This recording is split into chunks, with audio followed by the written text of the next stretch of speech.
오늘 이 아침에도 하나님의 은혜를 사모하여 기도의 자리에 나아오신 모든 성도님들을 환영하고 축복합니다. 오늘 우리에게 주시는 하나님의 말씀은 구약성경 시편 107편 1절에서 22절까지의 말씀입니다. 여호와께 감사하라. 그는 선하시며 그 인자하심이 영원함이로다. 여호와의 속령을 받은 자들은 이같이 말할지어다. 여호와께서 대적의 손에서 그들을 속량하사 동서남북 각 지방에서부터 모으셨도다. 그들이 광야 사막길에서 방황하며 거주할 성읍을 찾지 못하고 줄이고 목이 말라 그들의 영혼이 그들 안에서 피곤하였도다. 이에 그들이 근심 중에 여호와께 부르짖음에 그들의 고통에서 건지시고 또 바른 길로 인도하사 거주할 성읍에 이르게 하셨도다. 여호와의 인자하심과 인생에게 행하신 기적으로 말미암아 그를 찬송할지로다. 그가 사모하는 영혼에게 만족을 주시며 줄인 영혼에게 좋은 것으로 채워주심이로다.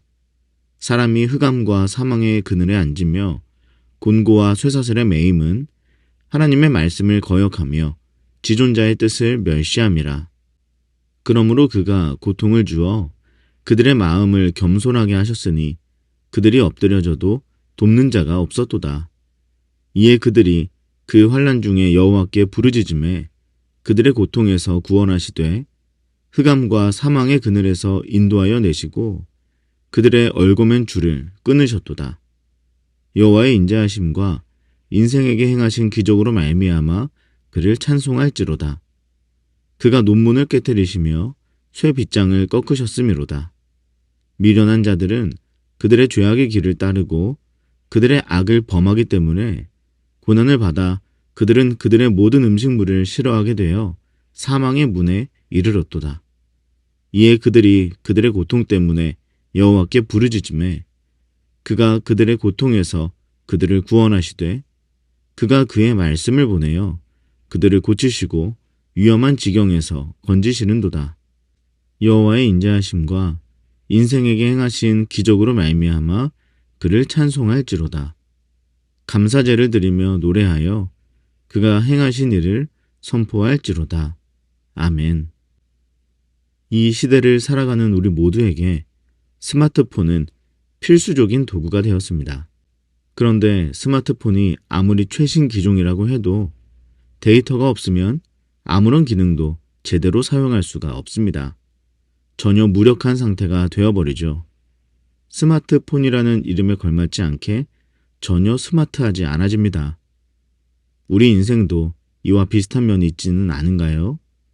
때로는 우리가 데이터 없는 스마트폰 같은 인생을 살아가고 있을지도 모릅니다. 모든 것이 막히고 아무것도 할 수 없는 상황에서 우리는 때때로 깊은 절망과 무력감을 느끼곤 하죠. 그러나 아무리 데이터가 없어도 한 가지 소망할 수 있는 것이 있습니다. 바로 와이파이입니다. 데이터가 없을 때조차도 구원의 와이파이를 찾기만 하면 우리는 다시 주님과 연결될 수 있습니다. 우리의 힘으로는 해결할 수 없는 인생의 많은 문제들, 방향을 잃고 방황하는 순간들, 죄로 인해 속박되어 버리는 순간들, 고통과 질병, 그리고 외부 환경에서 오는 어려움 속에서도 하나님의 구원이라는 와이파이는 언제나 잡힐 준비가 되어 있습니다. 오늘 본문인 시편 107편은 데이터가 없는 무력한 스마트폰 인생과 같은 4가지 고난의 상황을 제시하고 그 속에서 하나님의 구원의 와이파이가 어떻게 우리의 삶을 다시 주님과 연결시키고 회복시켜주는지를 보여줍니다. 우리는 그 4가지 상황을 통해서 하나님께서 우리를 어떻게 구원하시는지, 그리고 그 구원의 와이파이를 우리가 어떻게 잡으며 살아갈 수 있는지를 묵상해 보려고 합니다. 그리고 이와 같은 묵상을 보다 간결하게 하기 위해서 본문을 내일 분량인 32절까지 살펴보고 내일은 33절부터 마지막까지 내용을 묵상해 보도록 하겠습니다. 4가지 고난 중 첫 번째 상황으로 본문은 길을 잃고 방황하는 영혼을 묘사합니다. 4절에서 5절 말씀을 보면 그들이 광야 사막길에서 방황하며 거주할 성읍을 찾지 못하고 줄이고 목이 말라 그들의 영혼이 그들 안에서 피곤하였도다. 이렇게 말씀하고 있죠. 이는 인생에서 길을 잃고 방황하며 데이터가 끊긴 스마트폰처럼 아무것도 하지 못하는 상태를 상징합니다. 우리는 때로 방향을 잃고 무엇을 해야 할지, 어디로 가야 할지 모를 때가 많습니다. 이때 우리는 깊은 무력감에 사로잡히게 되죠.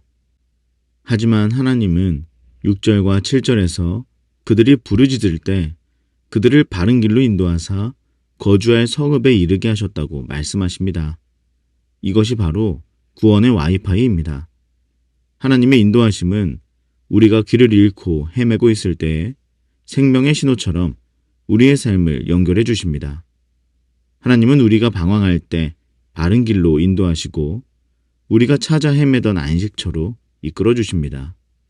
구원의 와이파이는 이처럼 우리의 방황 속에서도 언제든 잡을 수 있는 생명의 연결고리입니다. 그리고 두 번째 상황은 흑암 속에 갇힌 영혼의 상황입니다. 10절과 11절을 보면 사람이 흑암과 사망의 그늘에 앉으며 곤고와 쇠사슬의 매임은 하나님의 말씀을 거역하며 지존자의 뜻을 멸시함이라 이렇게 묘사합니다.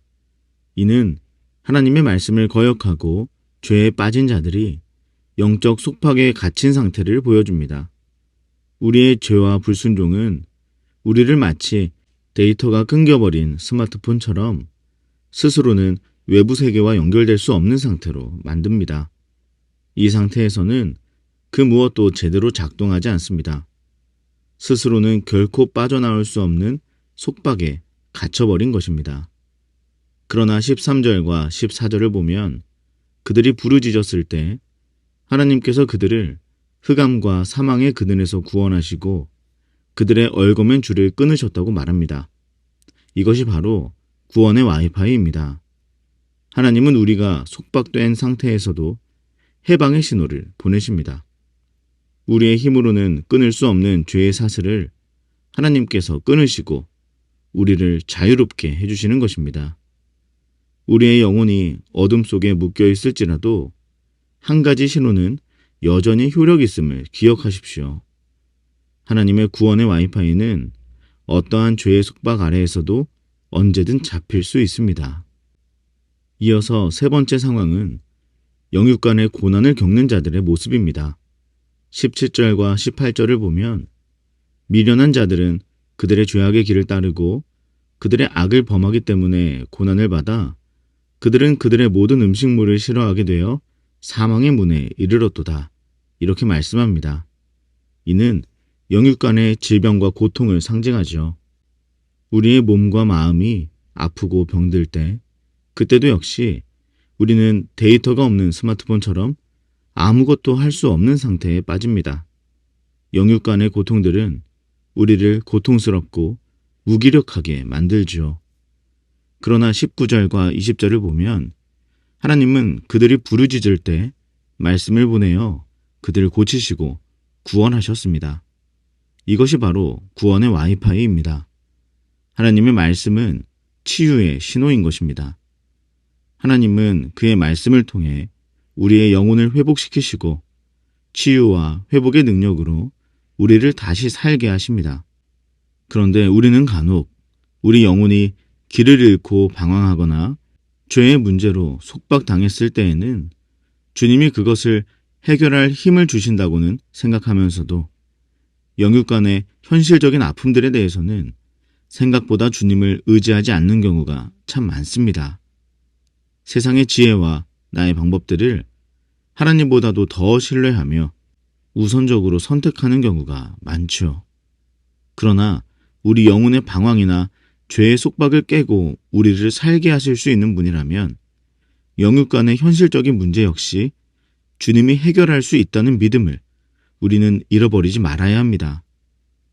영육 간의 고통과 아픔이 있고 그로 인해 아무 힘과 능력이 없어 무력해졌을지라도 하나님의 말씀이라는 구원의 와이파이에 우리가 연결될 때 주님이 우리를 치유하시고 회복시키셔서 우리는 다시 온전한 주님의 사람으로 주님의 도구로 살아갈 수 있는 것입니다. 그리고 마지막으로 시편은 삶의 외부 환경에서 맞닥뜨리는 위기를 묘사합니다. 이들은 배를 타고 나가 광풍과 파도에 휘말린 자들입니다. 본문 26절은 이렇게 그들의 상태를 묘사합니다. 그들이 하늘로 솟구쳤다가 깊은 곳으로 내려가나니 그 위험 때문에 그들의 영혼이 녹는도다. 이는 삶에서 우리가 직면하는 외부적인 고난을 상징합니다. 인생에서 예기치 못한 고난이 몰려올 때 우리는 공포와 혼란 속에서 당황하게 됩니다. 하지만 28절과 29절을 보면 그들이 그런 상황에서 하나님께 부르짖었을 때 하나님께서 그들의 고통에서 그들을 구원하시고 광풍을 고요하게 하사 물결을 잔잔하게 하셨다고 말합니다. 이것이 바로 구원의 와이파이입니다. 하나님은 평안의 신호를 보내어 우리의 인생 속에서 불어닥치는 폭풍을 잠잠하게 하십니다. 하나님이 누구십니까?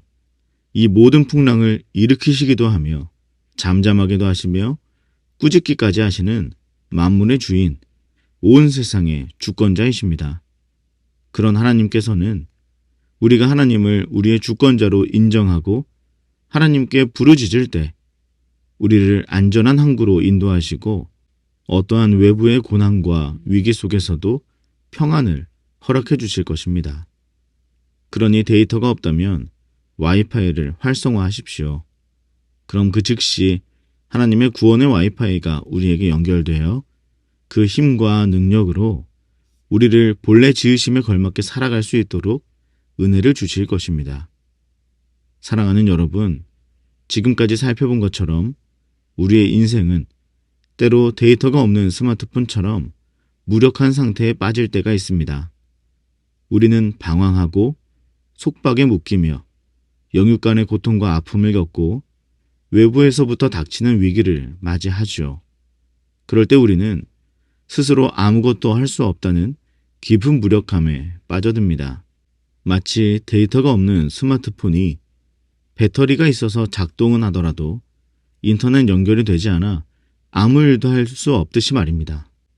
카톡으로 이야기도 못하고 인터넷으로 무언가 답을 찾을 수도 없고 어떤 매뉴얼도 다운로드 받을 수 없는 영적인 고립을 느끼게 됩니다. 그러나 우리는 그때에도 절망하지 않아도 됩니다. 하나님의 구원의 와이파이는 언제나 어디서나 잡을 수 있기 때문입니다. 지금 바로 여러분이 가지고 있는 스마트폰에서 믿음이라는 설정을 활성화하십시오. 그럼 길을 잃었을 때에는 하나님의 인도하심의 와이파이를, 속박이 있을 때는 해방의 와이파이를, 고통 속에서는 치유의 와이파이를, 삶의 폭풍 속에서는 평안의 와이파이를 잡을 수 있습니다. 하나님은 우리가 믿음으로 부르짖는 간구를 들으시고 구원의 신호를 보내어 우리의 삶을 연결해 주시는 분입니다. 지금 여러분이 처한 그 자리가 방황이든 속박이든 내 안의 고통의 문제이든 외부적인 고통의 상황이든 무력한 바로 그곳에서 구원의 와이파이를 잡는다면 여러분은 하나님의 구원을 그 즉시 경험할 수 있습니다. 데이터가 없다고 절망하지 말고, 나에게 아무 힘과 능력이 없다고 절망하지 말고 하나님의 능력을, 구원의 와이파이를 찾으십시오. 하나님이 주시는 구원의 와이파이와 연결되어 오늘 하루 고통 속에 있을지라도 구원의 삶을 살아갈 수 있는 저와 여러분 될 수 있기를 소망합니다. 하나님은 언제나 우리와 함께 계시기 때문입니다. 함께 기도하겠습니다. 방황이든 속박이든 고통이든 풍랑이든 오늘도 주님의 손길을 붙잡고 오직 주님께만 의존하며 살아가게 하옵소서. 그리고 우리 개인의 기도 제목을 놓고 우리의 가정과 다음 세대 자녀들, 사랑하는 청년들을 위해 기도해 주십시오. 또한 임시거처에서 예배드리고 있는 우리 교회에 하나님이 예배하신 예배 장소를 허락해 주시기를 기도해 주시기 바랍니다.